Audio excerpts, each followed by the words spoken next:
Welcome to Saturday's Warrior. I'm Trevor, and this is the channel where we talk all things BYU, Big 12, realignment, all that good stuff. But lately, I've been just really enjoying the basketball season. It's been a while because while BYU is in the WCC, while there were some great matchups again and classic games against Gonzaga and even St. Mary's, the rest of the time it was relatively dull. I didn't catch a lot of those games. But now being in the Big 12, every game is a big game. They're all really exciting, all been very competitive, and it doesn't matter who you're going up against.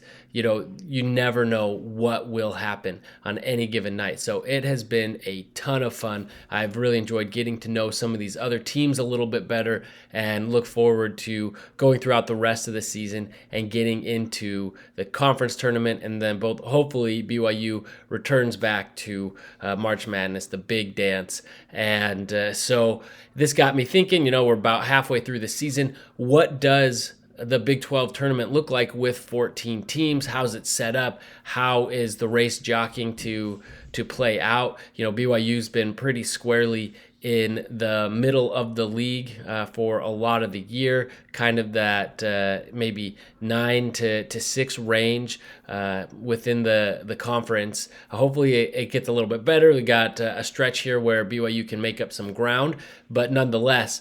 So I wanted to see how it played out. So we're going to take a look at if the conference tournament were held today, what would it look like, and kind of take a look at what we can expect from the conference tournament.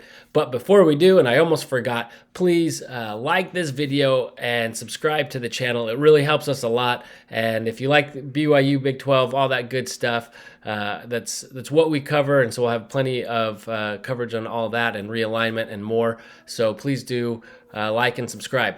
All right, without further ado, let's take a look. Oh, wait, one last thing before we take a look at the bracket. I would just want to show this post here came out by Ryan Veer or at Rhino Shan. Go check him out. I got to give him full credit for this. I was laying in bed the night before. This was, I guess, Saturday after the West Virginia game, and I had this exact same thought. I thought, oh, man, we're losing against all the teams we beat, and we're beating all the teams we lost against in football. And so it made me really hopeful for Oklahoma. Anyway, I had the same thought. I was going to make the same post. I got up the next day and saw this already. It was shared by Jerem Jordan. So anyway, I thought this was a interesting little tidbit, but unfortunately it didn't play out that way for BYU against Oklahoma. There was a double loss there, but hoping that BYU can at least get back on trend with some of these other games. All right, so this is what the Big 12 basketball bracket looks like. I've gone ahead and put in the logos, and this is actually because I want to illustrate just how volatile everything is. This is actually Monday. I was going to record on Monday. It didn't work out, so I had this queued up. But what I thought was really interesting was seeing Monday. You look at Kansas in the 2 seed and Kansas State in the 11, and then Kansas State pulled up that upset in overtime over their rival, and look at how much it changed. You have Kansas dropped from 2 to 5, and K-State went from 11 to 7.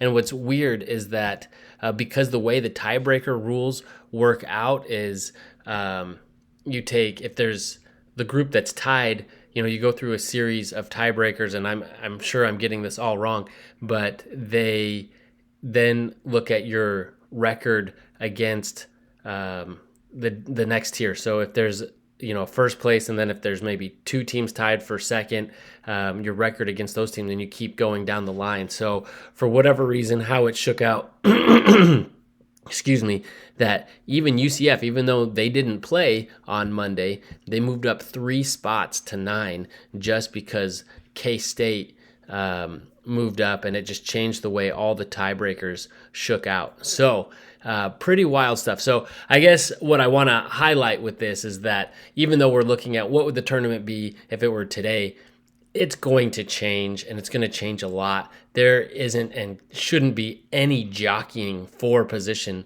amongst these teams because, one, every team is good, and yeah, there's going to be some better matchups, but two, there's no way to predict where any team is going to end up. I mean, the only ones that were consistent throughout all this were OSU at 14 and West Virginia at 13, but even then, that could change. And I wouldn't be surprised. So, and I guess Houston stayed at number one. But so, look, having considered that, now let's come look at where we are as of today. Today, which is Wednesday, BYU lost to OU last night, and they dropped down again even further. So they're down to the 9 seed. But again, this will all change. I think what's important to see here, the way the bracket is set up. So you have the two sides of the bracket, and you've got the first 4 seeds get a double bye.